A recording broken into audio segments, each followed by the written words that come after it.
The Vancouver Canucks went 0-3-0 this week, and absolutely we were just waiting for the end of this season. Only 3 more weeks to go after this one. How's it going, guys?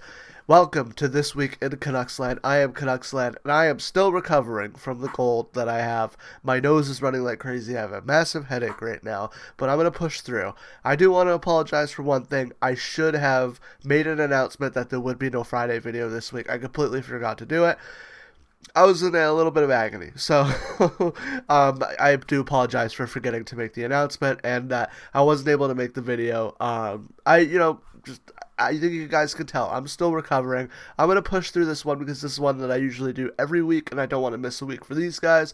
So I will push through this one, and we will start off with the game against the Anaheim Ducks. Honestly, a game that was a pretty fun game, probably the best game this week from the Vancouver Canucks, as the next two games were a crapshoot, definitely. As we would start off with a goal, as the Vancouver Canucks would open on the power play, as Jake DeBrusk got the puck at the side of the net, he would turn in front and put it in, and the Canucks would take a 1-0 lead, but the Ducks would strike back as, John Carlson would find Kaloran, and he would make a backhand shot in to make it 1-1. They would add yet another one as Leo Carlson's shot would go off the shoulder of Lankinen in the air. It would drop back down, and Granlund would bat it in to make it 2-1 for the Ducks. But you know what? The Canucks would strike back, and that's what I really liked about this game. Back and forth for a little bit as it would continue with Brock Besser getting a goal, as Filip Hronek would find him at the side, and he would put it in to make it 2-2. The Ducks would add another one, and it would be Granlund again. As Kreider was sent across ice to Granlund, his first shot would be stopped, but he would put the rebound in for his second of the game. He would then get a hat trick the next game. He had a really good 2 games here. The first one against the Canucks here, he stops at 2 goals, at least for goals for him. And then, he picks up a hat-trick later. He was on fire. But the Canucks would add another one, though, as Evander Kane was skating into the zone. His shot would be stopped. It would bounce out to O'Connor. He would put the rebound in. And it's 3-3. The Canucks are still in it. That's what you like to see. And you know what? Ethical taken. We lose one. We let in one more. That's fine. Maybe they get an empty netter. It's totally fine. It was a close game. They kept it tight, but the Ducks would pick one up as McTavish would fire one after Lacombe did a little spin. And that would be the game winner. They would pick up an empty netter thanks to Troy Terry, and the Ducks would win 5-3 in a nice close game for Vancouver. It was their best game this week. I liked it, although yes, we let in 5 goals, 4 plus an empty netter. It was close and competitive all the way. 6 goals, 3 for each. That's what you like to see. They pick up one more, and if they don't pick up the empty netter, it's only a 4-3 win. Very competitive. It was empty netter, so, you were fighting to try to get the win. They do pick it up. That's what you like to see. The next 2 games, though, starting with the game against the LA Kings, were not as good as this one. As, against the LA Kings, they would start off with a goal as Quinton Byfield's shot would be tipped by Scott Laughton in to make it 1-0 LA. They would add another one as the shot from the point would be tipped by Moore and in. Man, those just, I don't know, man, we're falling apart. I don't want to say we're falling apart because we have fallen apart this season, and the Canucks here hasn't been great, but man, it's just losses like this that make not fun to watch. You get the loss against the Ducks where it's fun, it's competitive. There's also been losses like that throughout the season, but you get to this loss against the Kings, and it's like, and then it gets worse at the Flames. Panarin would add one as he would go in on a break with Quinton Byfield, who'd go to the backhand and put it off of Lankinen's blocker and in to make it 3-0. And they would add one more as Quinton Byfield would put the puck in the empty net, and the Kings would win 4-0. We would get shut out, which is exactly what you don't want to see. You don't want to get shut out. You want to at least get a couple goals. You want 3 in this game. You want to make it close and competitive. And I've been saying that all year. I know I repeat myself a lot, but man, it's just like, if bears repeating. Like, this team is consistently losing badly, and it's you want to lose, but you want to lose in a way that makes you look competitive, and that's what this team is not doing. That's all I really got to say about this game as we move into the game against the Calgary Flames. And luckily, I was at the Abbotsford Canucks game, so I got to watch a better hockey game. I was also watching the Dodgers game as they picked up a 3-2 win. And the Blue Jays, both my baseball teams, have swept their first series of the year. Abby won 5-2. On a game they were up 3-0, they led in 2 and got close, and then they picked up 2 more after that. Chase Waters, what a goal to extend the lead to 4-2. But yeah, the Vancouver Canucks. Let's get into the Vancouver Canucks as, yeah, Matt Coronado would open up with a goal. As Zane Parekh would skate in, fire a shot on goal, it bounced out to Coronado, and he would put in the rebound to make it 1-0. They would add another one as the puck would go all the way. Backlund would send it all the way to the point. White Cloud's shot would be tipped by Farabee and in to make it 2-0. The Canucks would get one, though. I'm going through this game quickly. There's 10 goals. As Carlson would send it across to Ogren, and he would put it in to make it 2-1. And Besser did get a goal that was taken back. I apologize. I don't have that on to go check.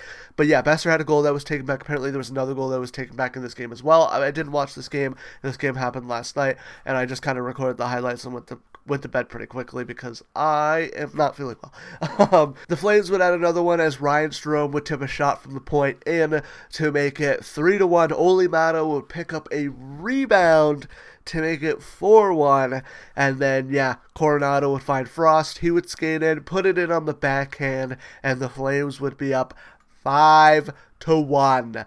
As the Canucks would add one, though, as Hronek would give it to Pettersson. Pettersson would find Besser. His shot would be tipped by DeBrusk and in to make it 6-1. No, 5-2. 6. I was waiting for it to be 6-1. You know what? It would be 6-2 though, as Zane Parekh would skate in, and what a shot! He would fire it in to make it 6-2. Hoglander would pick one up as he would redirect a shot into the net, and then yeah, Klapka would go skate in and make a nice move to the backhand and pick up one more, and the Flames would win 7-3. Oh my God, what a loss! I don't know. Yeah, it was just, I'm happy I was at the Abbotsford Canucks game. I was debating on staying home because of how I was feeling, and I was like, you know what, just go to the game. Maybe it made me feel a little bit better. I think like the distractions definitely helped, you know, with the headache and stuff. Actually, no, the headache was worse because it's loud there. But yeah, the Canucks, I'm happy I went there instead of watching this game because it looked not great. As Tolopilo would go in for his first game in a while, I'm pretty sure 4 straight. After the Ducks or the Kings game for Lankinen, and they finally put Tolopilo in, and it was just like, oh, maybe that's why. But yeah, the Canucks lose all 3 games this week. Not great, but better for our odds. We're definitely guaranteed first now. 3 points separates us from clinching first overall, I would say, like last in the league. We have 50 points. We have 10 games remaining, so we can get a max of 70. The 2 teams right in front of us have 67 points. So if we lose and they win, like both those teams win a game and we lose a game, we clinch last place. So yeah, the Vancouver Canucks guaranteed the first overall pick odds.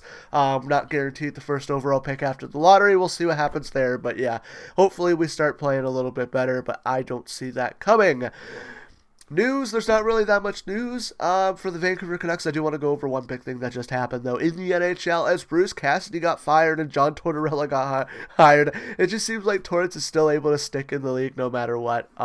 It's nice to see. He's a fun coach to have in the league, though, as, you know, controversial as he is in terms of hockey, the way he goes around and just kind of ruins systems sometimes, and like, you know, teams have struggles with him. It's just funny how he's always able to find a job. But it does kind of relate to the Canucks because he was a former Canucks coach, and yeah, that season was great. But yeah, all right, let's move into the 3 stars of the week. Your 3rd star of the week is Brock Besser in 3 games, 1 goal, 1 assist for 2 points. He was a -5. Yeah.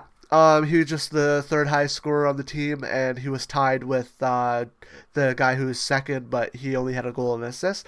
The other guy has 2 goals, so I'm kind of spoiling it a little bit, but -5, this wasn't a great week. Your 2nd star is Jake DeBrusk in 3 games played, 2 goals, 0 assists, 2 points. He was a -3. Yeah. Tied for 2nd most scoring on the team, and he had 2 goals, so I put him above Besser, and he was a -3. Your 1st star of the week is Elias Pettersson in 3 games. He had 0 goals, 4 assists for 4 points, was a -2. was the top scorer, but also above point per game, which is what we like to see. This is what every week should be with Elias Pettersson.